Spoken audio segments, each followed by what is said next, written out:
नमस्कार, सत श्री अकाल, राम राम सा, हमारी वणक्कम प्रणाम। आप सभी का ऑल्टरनेट मीडिया में फिर से स्वागत है। मैं आपकी होस्ट गायत्री देवी। हमारे साथ जुड़ा है पीवीआर नरसिम्हा राव और आज जो मुद्दा है वो 2026 के लिए है।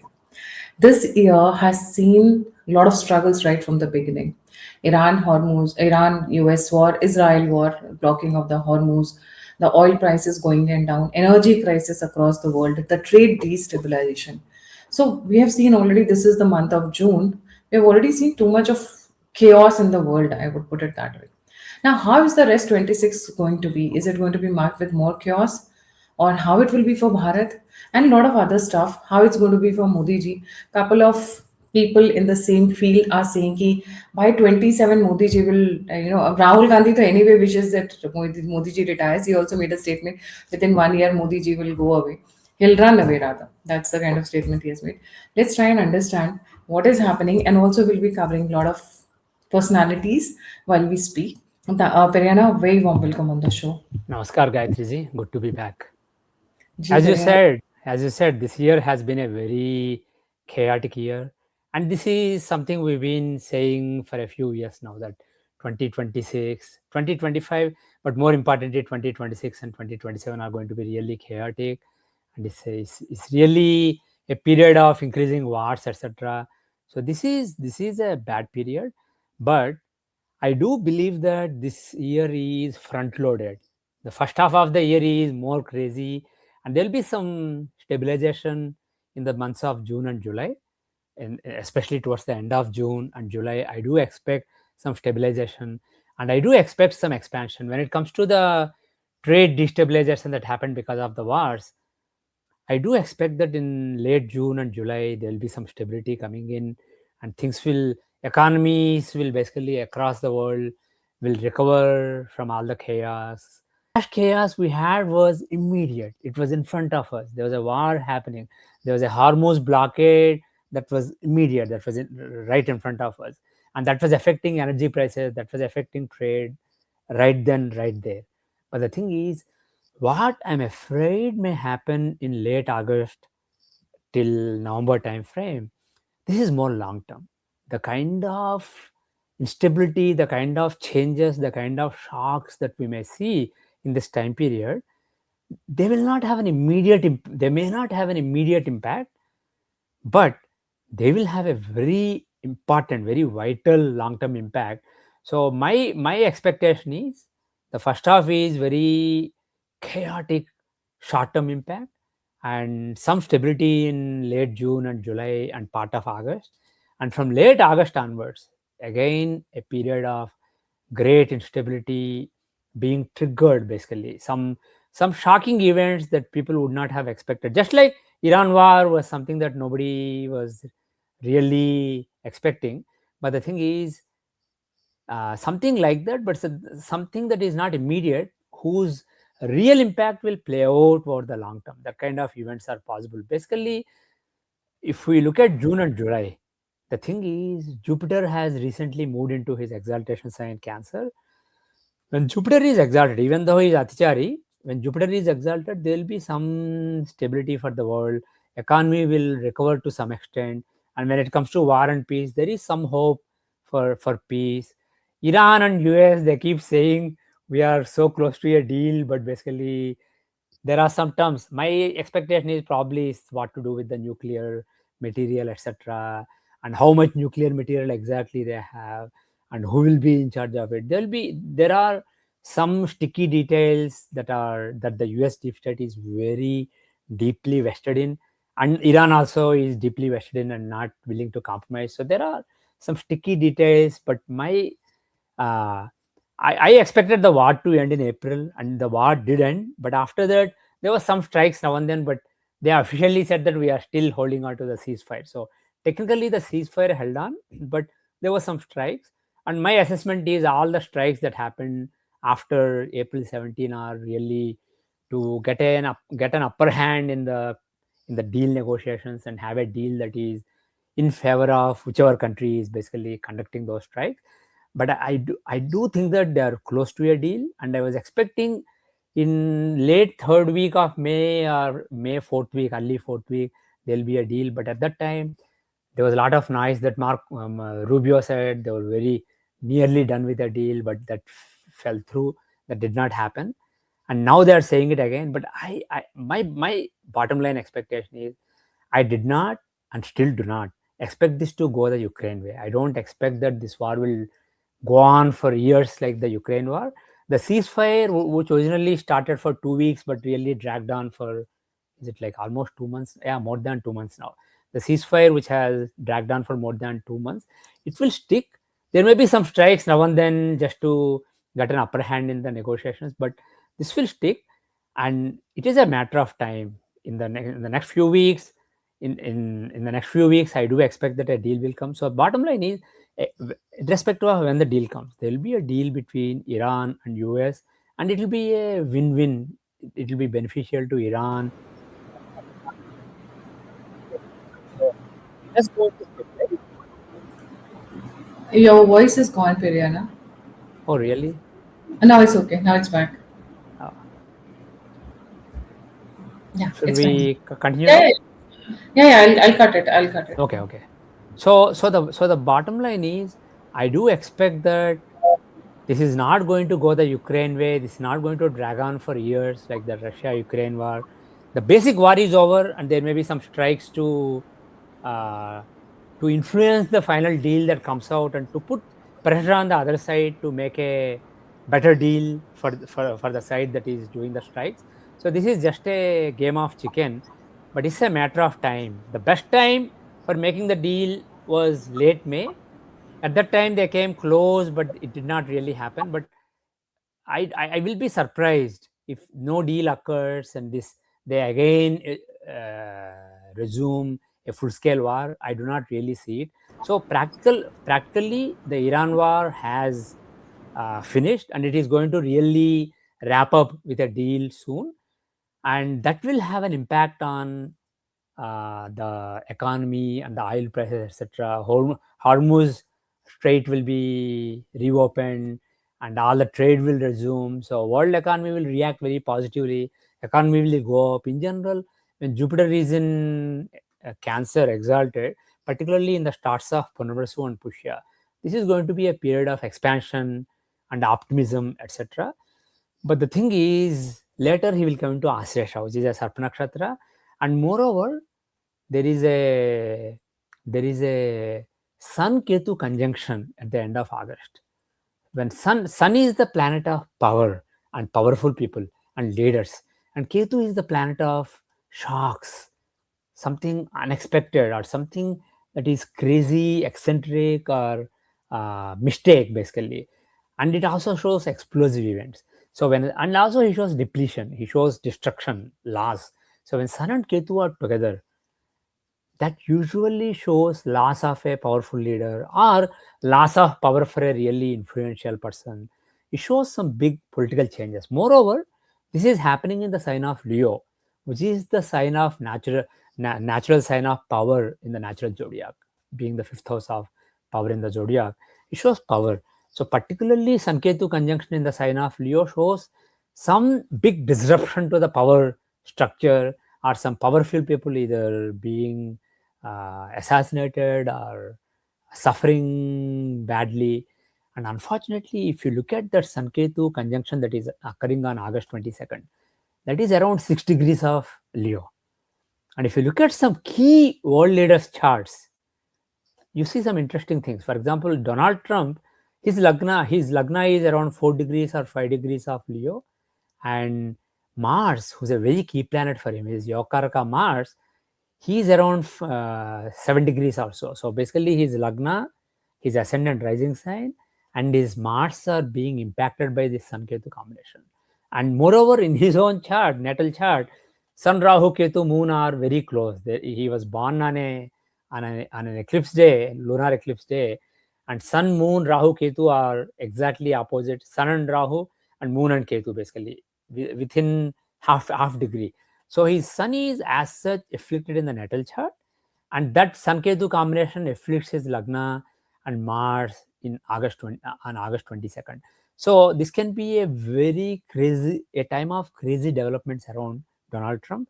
Technically, there is a chance of assassination attempt or assassination also. But the thing is, based on his natal chart and Ayur Dashas, I do think that he has more longevity. I don't think that there is any mortal danger to him.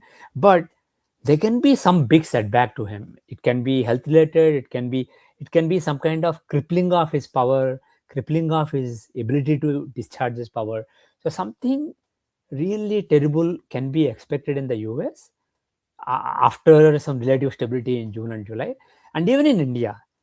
If you see in Narendra Modi's chart and Amit Shah's chart, in Narendra Modi's chart, Jupiter is around 5 degrees of Aquarius. So the Sun Ketu combination is aspecting Jupiter very closely within a degree. And that Jupiter is associated with the fifth house of power in his chart. So this can be a problematic time for Narendra Modi ji also in terms of his power, his influence, etc. There can be some challenges to his authority. And unfortunately for Amit Shah ji also, he has Virgo Lagna. The fifth lord Saturn is again in his chart, he's in Aquarius, and he's around 6 degrees, yeah, exactly 6 degrees of Aquarius. So this is very close. His fifth lord is also afflicted by Sanketu combination. So both Narendra Modi ji and Amit Shah ji, a planet key for their power, being influenced by Sanketu in Leo, that can show some challenges to their power, authority, influence, etc. So I cannot put my finger on exactly what will happen, but something big can happen in Indian politics also. But I'm more concerned about US. As I said, for Donald Trump, this is a more fundamental thing because Lagna and Yokarka are being influenced. So the influence is much bigger on Donald Trump rather than India. And second thing is in US independence chart.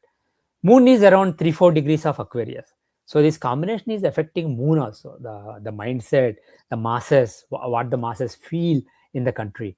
So something around Donald Trump is likely to something crazy is likely to happen, which is going to affect the mood in US. So in general, this is a very problematic time, late August. Of course, it doesn't have to happen on August 22nd. It can be a week before or a couple of weeks later.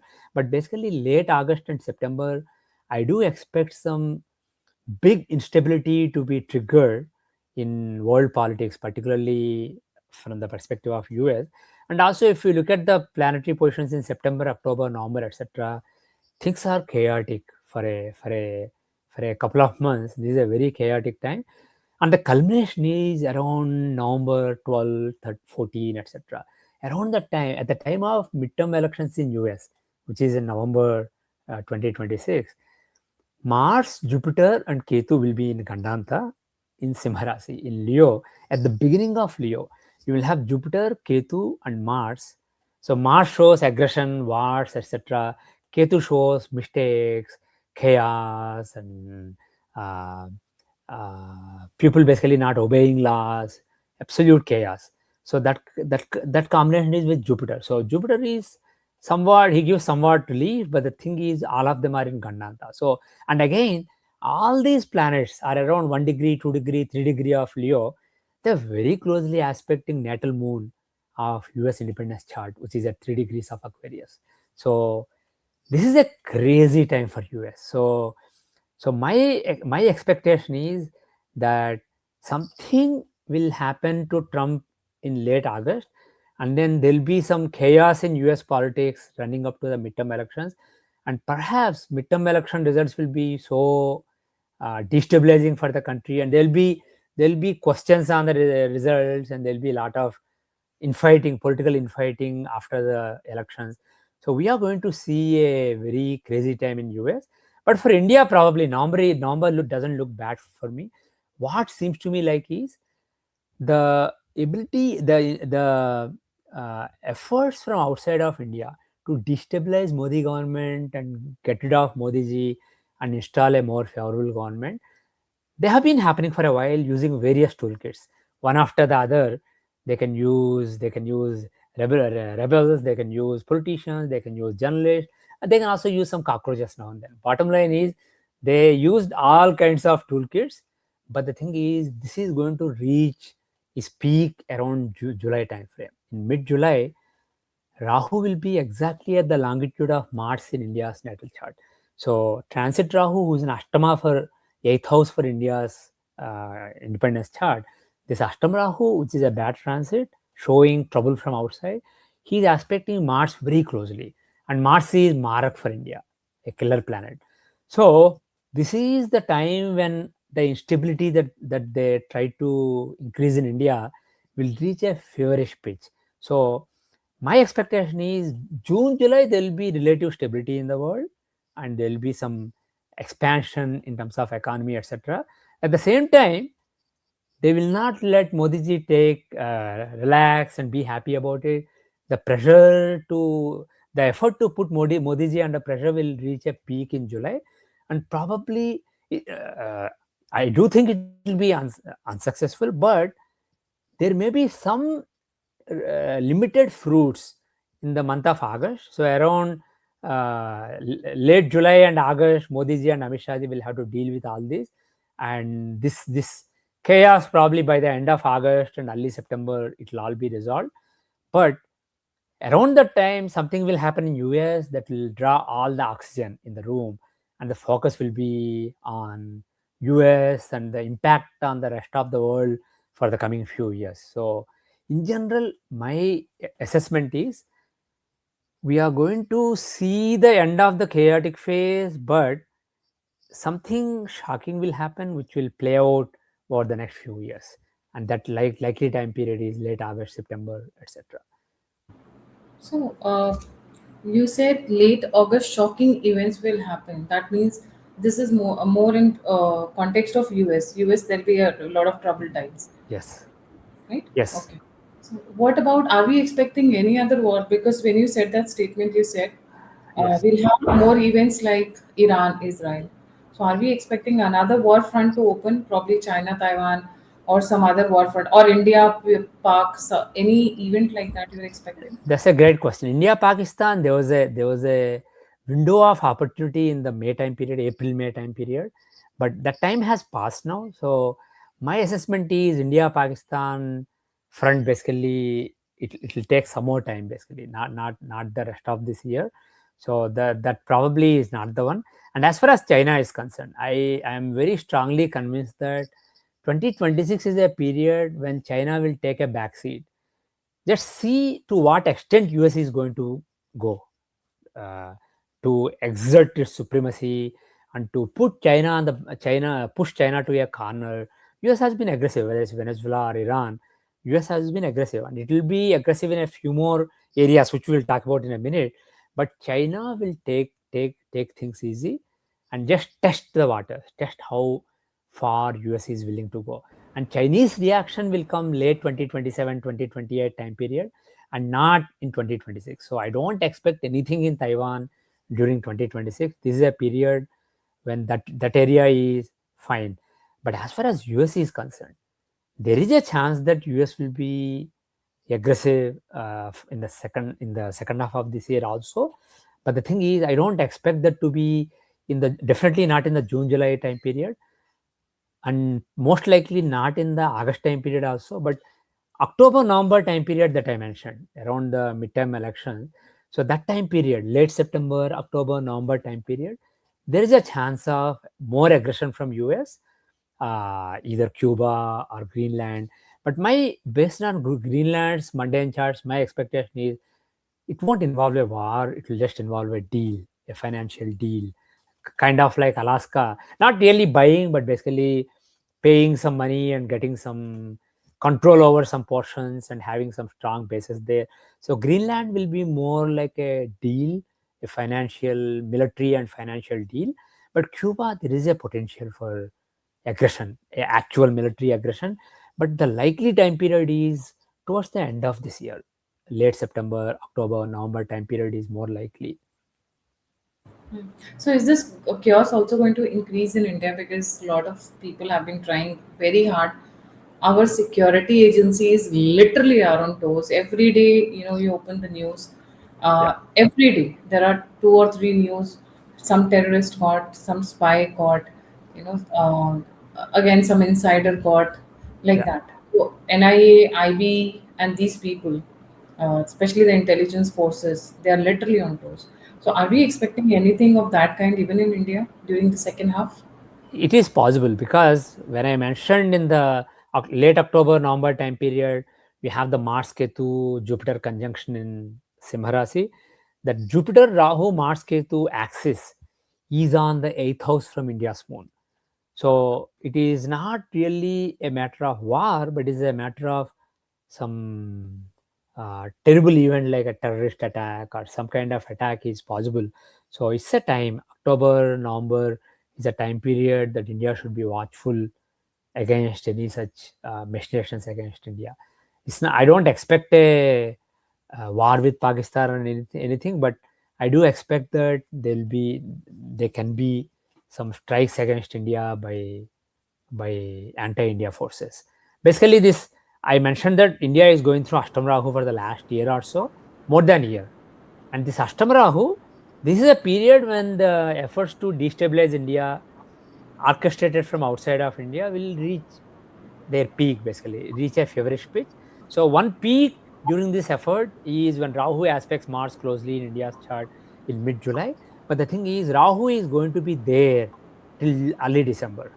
And before he leaves Ashtama Bhava in India's chart, he is going to be in opposition to Guru and Mars. So that Mars Rahu Samsaptaka and Guru Rahu Samsaptaka, which is a Manushya Hatya Yoga, basically, Guru Rahu Samsaptaka. So there is a chance of some violence that results in loss of some life. So that likely period is late October and November time period. So India has to be watchful. But in general, I do expect that this will be a more problematic time for US than for India. What about Bangladesh side? Because of late, more than Pakistan, the East Pakistan has become more troublesome. I mean, Bangladesh is east, equal to East Pakistan. I don't have an opinion. I haven't looked at Bangladesh during that time period. Right. Gee. So, Brianna, what about Netanyahu? What about Israel? They've been attacking. They've been doing all games just to get rid of Iran and to increase the size of Israel. Unfortunately, even when I expect that there'll be some temporary peace, unfortunately, not. I don't expect that will be the case for Israel. Even if there is a deal between Iran and US to stop this war and a long-term arrangement, which may happen anytime, I expect that Israel will continue to have some skirmishes in its neighborhood. See, for example, take Lebanon. Israel keeps striking Lebanon, and Iran wants to make the deal because they know that midterm elections are coming and Trump is under pressure. They are very close to a deal, so Trump wants to just sign off and be done with this war. But the thing is, they want to tie it with Lebanon, Israel-Lebanon situation. They want to put a clause that Israel will not attack Lebanon. But my expectation is, irrespective of what is in the deal, Israel will not take things easy. Israel will be aggressive in the neighborhood, particularly with respect to Lebanon and Hezbollah. So, unfortunately, next few years don't seem like a time of peace for Israel. Israel will have some war or the other every now and then. Only Iran can expect to have some peace. Only Iran can expect to have some peace. Some That's a peace. very Some that's a very solid point. I mean, the one which has created the entire mess is going to have peace. Very nice. Thank you so much, Periana, for joining. I actually, unless and until it is energy needs are not needed, are not involved, we give it. We don't care about what happens to Iran, and especially the Middle East or West Asia, whichever way you want to call it, because this zone, this area has been source of all the troubles across the world. Be it call it radical Islam, be it call it the oil wars, or etc. etc. The list is very long. This area has been troubled, maybe because of US, but US can only instigate when they are at fault, when they have the weaknesses within themselves. अपने आप नहीं कर सकते हैं वो. आप अगर कमजोर है तभी सामने वाला यूज करता है या प्रॉब्लम क्रिएट करता है. थैंक यू सो मच पेरेना फॉर ज्वाइनिंग. जाने से पहले सभी व्यूअर्स से रिक्वेस्ट है, please don't forget to like, subscribe and share the alternate media. अगर आप मुझे कंट्रीब्यूट या हेल्प करना चाहते हैं तो दिए हुए नंबर पे आप मुझे कंट्रीब्यूट कर सकते हैं. आप मुझसे जुड़ना चाहते हैं, इन्फॉर्मेशन शेयर करना चाहते हैं तो सभी लिंक्स डिस्क्रिप्शन बॉक्स में है. इसी के साथ जय हिंद. पेरियाना का channel and the link, YouTube channel link and the website, I'll be putting in the chat box. I'll pin it in the comment section. इसी के साथ जय हिंद, जय श्री राम, हर हर Mahadev. Jai Hind, Jai Shri Ram, Har Har Mahadev.